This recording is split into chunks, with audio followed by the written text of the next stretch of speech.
Hello everyone, I'm Jianhao from Nanjing University. Here, I'm going to talk about our work, cross-architecture testing for compiler-introduced security bugs.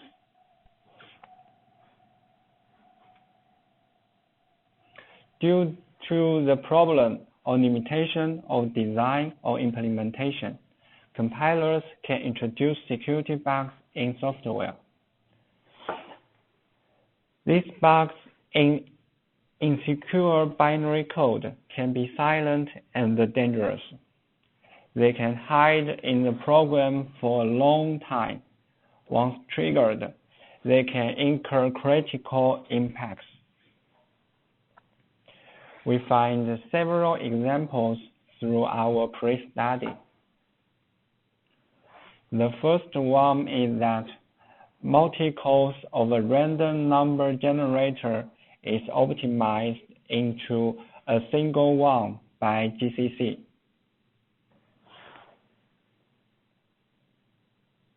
It is this function.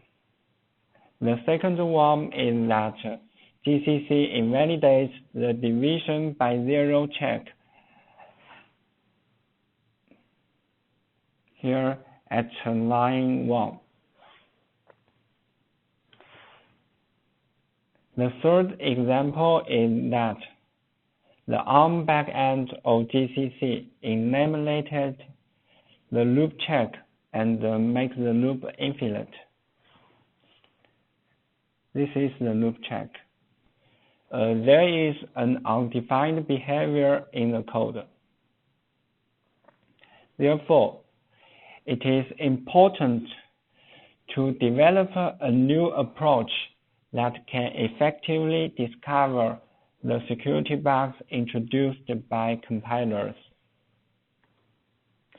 Researchers have attempted to detect compiler-introduced security bugs. Some focus on limit, known, and specific patterns, and cannot detect previously unknown bugs. Also, these bugs are hard to be found by previous correctless compiler testing for the following reasons.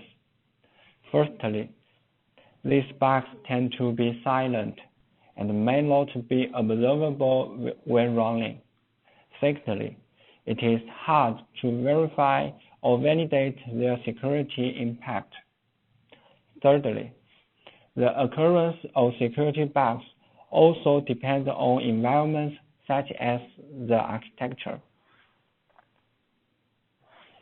Therefore, we propose a new approach, cross-archi testing, that automatically discovers compiler-introduced security bugs without the need of understanding the complicated optimization logic or modeling the environments. I'm going to introduce our method in these 4 sections: our insight, the design, our implementation, and the challenges. First is our insight. Our idea is based on an observation. Today's compilers have supported many architectures. For example, the Linux kernel can be compiled for more than 25 different architectures. Exclusive optimizations are performed on each architecture, which means each backend of these architectures can introduce bugs separately. We argue that in most cases, the compilation results regarding security-related states should be consistent. For example, in this picture, if the security operations here are some security checks, when be compiled to binary code of different architectures, the existence of these security checks should be consistent in most cases. We can make this assumption because For these programs supporting multi-architectures, most of their security operations are equally needed for each architecture. Thus, we can cross-check the status of security operations among all architectures. We suppose them to be consistent. If they are not consistent, we can report the deviating case as potential security bugs introduced by compiler backend.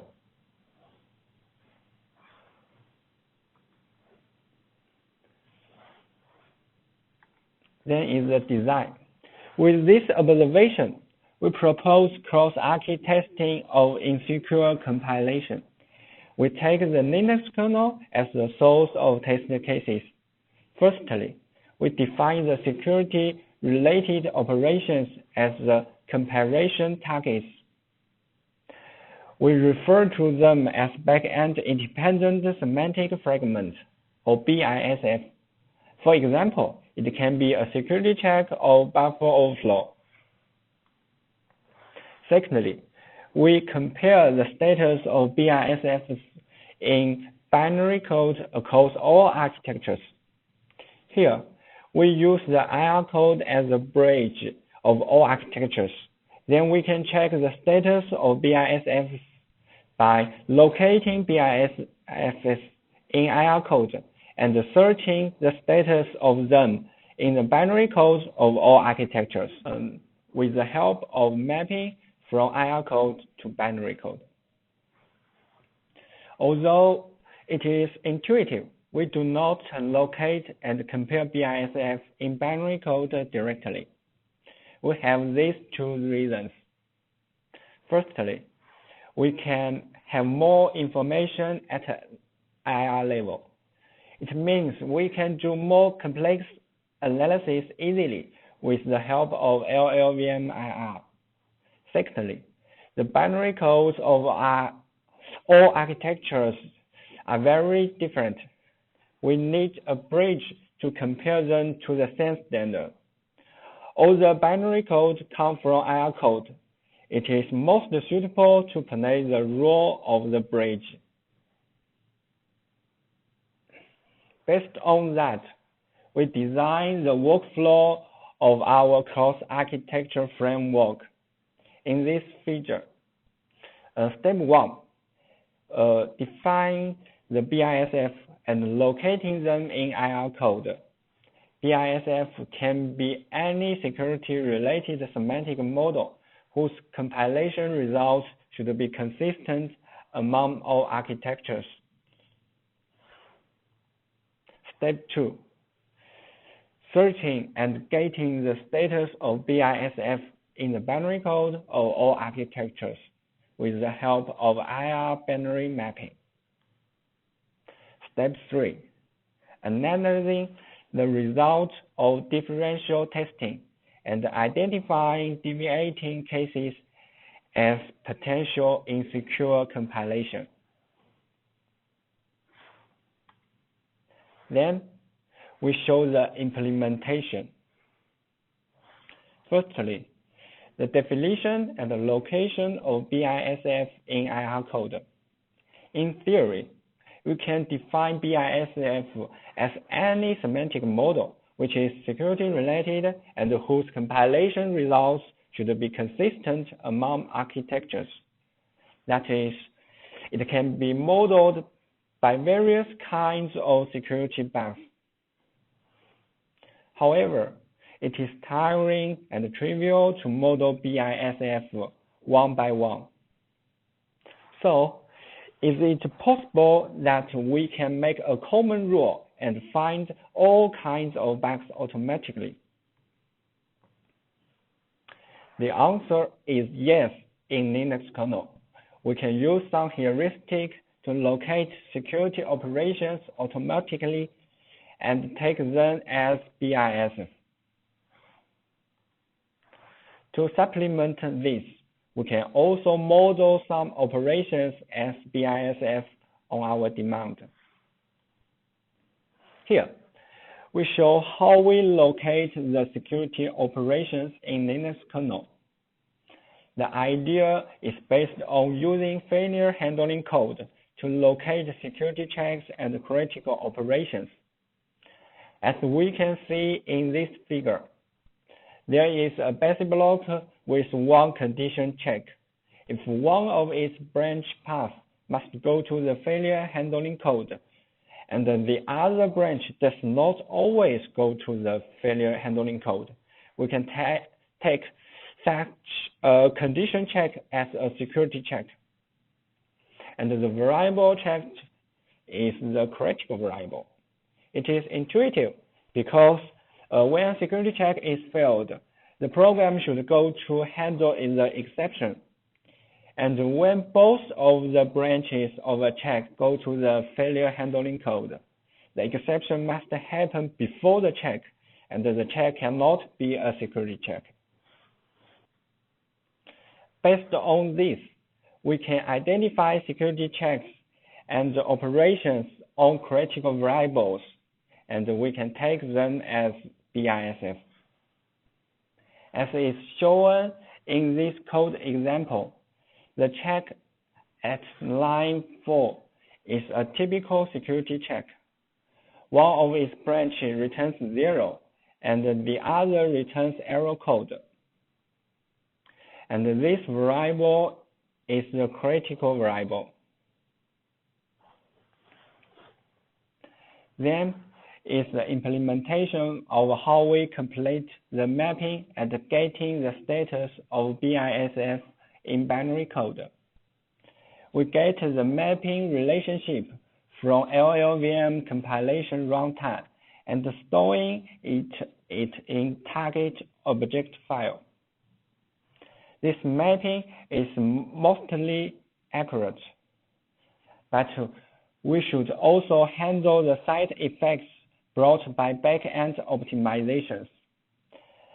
The possible status change of BISF we pay attention to is the elimination of security operations and the reordering of security checks and the following security operations. To overcome the effect of back-end optimizations, we can analyze in binary code with the help of debug info, instructions, compilation time details, and the control flow graph. This is enough for most of our case. For more fine-grained mapping, we can also use the data flow information. Then is the challenges. We have many challenges. Firstly, it's about building Linux kernel by column in so many architectures. Also, the IR code for each architecture is slightly different for the inline assembly code inside. So, we need to use debug info and their control flow graph to match them. Another challenge is the definition and the location of practical BISF. What's more, the mapping of IR and binary is hard when facing back-end optimizations. We need to identify code affected by these optimizations. Luckily, we only need to trace the instructions related to the BISF we defined. Also, if we want to do some more fine-grained mapping for instructions like memory access, we need to do data flow analysis on IR and the binary code. Here is what we are doing and what we plan to do in the future. We plan to locate more complex BISF in binary and find bugs like compilers introducing some dangerous memory access. That's all. Thanks for your listening.